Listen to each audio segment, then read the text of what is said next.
যে কোনো তরকারির আলুটা যদি একটু ভেজে নেওয়া হয় সেই তরকারির টেস্টটা যেন একটু অন্যরকমই হয়। যাই হোক, যে কোনো সবজি কিন্তু আলু ছাড়া রান্না করলে আমার মনে হয় অতটা ভালো দেখতেও হয় না, খেতেও ভালো হয় না। কারণ সব সবজির মধ্যে কম বেশি একটু আলু পড়লে সবজিটা বেশ ভালো হয় আর কি। তো আমার যেটা মনে হয় আমি সেটাই বললাম। ও ঘরে বসিয়ে দিয়ে এসেছি সোয়াবিনের তরকারি বন্ধুরা, আর সোয়াবিনটা বসিয়ে দিয়ে এসে এ ঘরে বসিয়েছিলাম ছেলের রান্না। আর ছেলেকে আমি এখন একটু সবজি সেদ্ধ খাওয়াবো, তো ওর ভাতটাও খিচুড়িটাও বসিয়ে দিয়েছি একটু সবজি দিয়ে আর কি। চাল ডাল দু রকম ডাল থাকে, মুসুর ডাল মুগ ডাল, একটু যেরকম যেদিন সবজি থাকে। তবে সবসময় মাস্ট একটা সবজি থাকে, সেটা হলো রাঙা আলু। এই আলুটা সবসময়ই থাকে। ওর রান্নাটাও বসিয়ে দিয়ে ভাবলাম চলো ওকে খাইয়ে দিই।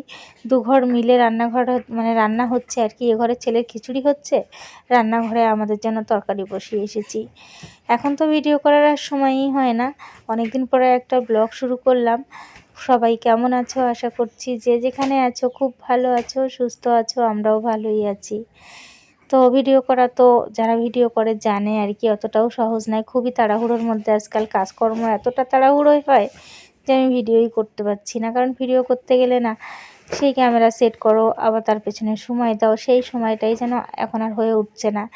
দেখতেই পাচ্ছ ঘরে একটা রান্না বসিয়েছি, এ ঘরে বসিয়েছি, আবার ছেলেকে খাওয়াচ্ছি। যাই হোক, ভাবলাম চলো অনেক দিন কোনো ব্লগ করা হয়নি, আজকে একটু করি। আর ছেলেকে খাইয়ে যে এখানে শুইয়ে দিয়েছি, ও শুয়ে আছে। আর আমি এখন চলে এসেছি বেশ অনেকক্ষণ পরে আবারও রান্নাঘরে। কারণ শুধু একটা তরকারি হয়েছে, ভাবলাম চলো একটু মসুর ডালের বড়া করা যাক, তাই একটু ডাল ভিজিয়ে রেখেছিলাম। আর গরম গরম ভাতের সাথে গরম গরম বড়া হলে কিন্তু মন্দ হয় না, দারুণ লাগে। তরকারি করেছি আর ভাবলাম চলো একটু বড়া করে নিই, তাই মিক্সিতে একটু ডালটা বেটে নিলাম। পুরো মিহি করে ডালটা আমি বাটবো না, মানে একটু চাবা চাবা টাইপের থাকলে কি হবে বলো তো, তাহলে বড়াটা আরও বেশি টেস্টি হয় আর কি। আজকে আবার বড়াতে আমি না কোনো পেঁয়াজ দেবো না, কয়েক কোয়া রসুন থেতো করে নিয়েছি, নুন হলুদ কাঁচা লঙ্কা কুচি আর কয়েকটা গোটা জিরে দিয়েছি, বাস ভালো করে মেখে নেব। আর পেঁয়াজ দিলে একরকম টেস্ট হয়, আর রসুন থেতো করে দিলে আরেক রকম টেস্ট হয়। তবে আমার মনে হয় রসুন দিয়ে বড়াটা ভাজলে যেন আমার কাছে টেস্টটা একটু বেশিই লাগে। তো ওদিকে ছেলে কিন্তু আমার খুব কান্নাকাটি করছে, বাবানের কাছে কিছুতেই থাকতে চাইছে না। তো মাঝে একবার গিয়ে দেখে একটু থামিয়ে এসেছি, আবার বাবান একটু হাঁটাহাঁটি করছে ওকে নিয়ে, এখন একটু থেমেছে আর কি।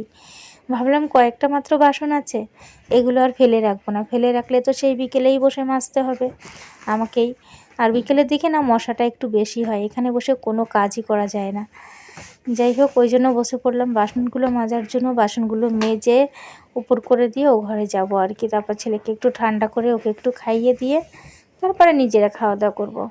সকালে খেয়েছিলাম আজকে একটু, মানে একটু নয় প্রতিদিনের মতন আর কি, মুড়ি তরকারি চা বিস্কুট আর কি।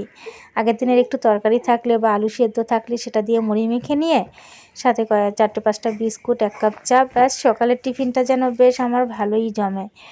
তবে ভাতটাও যে পছন্দ করি না সেটা নয়, করি, কিন্তু ভাত খেলে আবার অলসতা এসে যায় শরীরে। মনে হয় একটু শুয়ে পড়ি, আর রান্নাবান্না করবো না, কাজ করতে ইচ্ছে করে না। তো ওই জন্যই মুড়ি তরকারিটা সকালে খাই। বসে পড়েছি ভাত বেড়ে নিয়ে, ভাতটা কিন্তু গরমই, গরম ভাত বড়া ভাজা সয়াবিনের তরকারি, তো দারুণ খেতে হয়েছে। চলো খাওয়া দাওয়া সেরে পরে আসছি। তো যাই হোক, আমি তো খেতে বসেছি, ছোট ছেলে কি করছে সেটাই দেখাচ্ছি। ছোট ছেলে আমার বসে বসে খেলা করছে, আর বড় ছেলেও তার পাশে বসে আছে। চলে এসেছি বন্ধুরা পরের দিন, গতকালকে ভিডিওটা শেষ করতে পারিনি, তাই এলাম পরের দিন।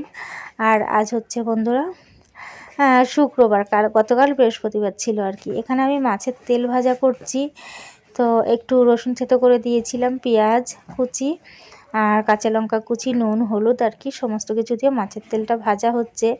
আর এদিকে শুরু হয়েছে বৃষ্টি, এত পরিমাণ বৃষ্টি শুরু হয়েছে, কাল রাত থেকে বৃষ্টি শুরু হয়েছে, আজ পর্যন্ত আরও বেশি করে বৃষ্টি হচ্ছে।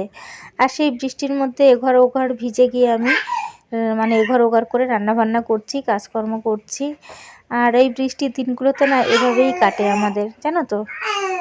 তো কিছু করার নেই, যেহেতু আমার ওঘরে রান্নাঘর, আমাকে ছেলেটা এখন একটু শুয়ে আছে, তাই রান্নাবান্না আমাকে কমপ্লিট করতে হবে। বৃষ্টির মধ্যে বলতে পারো আমি পুরো ভিজেই গেছি, আর সেই ভিজে অবস্থাতেই আমি রান্না করছি আজ।